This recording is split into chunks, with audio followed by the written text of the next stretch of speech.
bienvenue au Weekly Insights avec John Plassard. Les États-Unis et l'Union européenne travaillent actuellement à l'élaboration d'une stratégie visant à remplacer l'approvisionnement en gaz naturel de l'Europe au cas où la Russie fermerait le robinet dans le cadre d'une impasse avec les puissances occidentales au sujet de la crise ukrainienne. Si de nouvelles sanctions dures devaient être introduites contre le président russe Vladimir Poutine ou contre la Russie, cela pourrait déclencher une crise énergétique sur le continent en raison de la dépendance de l'Europe vis-à-vis du gaz russe qui arrive sur le continent par des gazoducs. Si le Qatar, proche des États-Unis, pouvait se révéler être un plan B, les dirigeants du pays ont déjà déclaré qu'ils ne voyaient pas comment le pays pourrait remplacer la quantité nécessaire pour une longue durée et devenir un client régulier de l'Europe.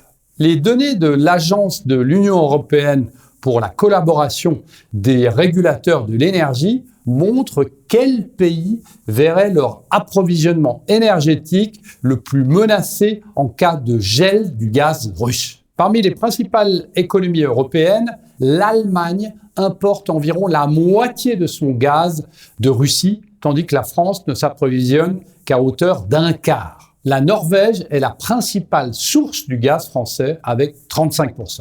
L'Italie serait également parmi les plus touchées avec une dépendance de 46% vis-à-vis du gaz russe. Le Royaume-Uni est dans une position totalement différente puisqu'il tire la moitié de son approvisionnement en gaz de sources nationales et importe principalement de Norvège et du Qatar. L'Espagne ne figure pas non plus sur la liste des principaux clients de la Russie. Les principaux partenaires commerciaux du pays étant l'Algérie et les États-Unis. Certains petits pays européens dépendent cependant exclusivement du gaz russe, à savoir la Macédoine du Nord, la Bosnie-Herzégovine et la Moldavie. La dépendance est également supérieure à 90% de l'approvisionnement en gaz en Finlande et en Lettonie et à 89% en Serbie, selon les dernières données disponibles. Si vous voulez savoir quelles sociétés vont être impactées directement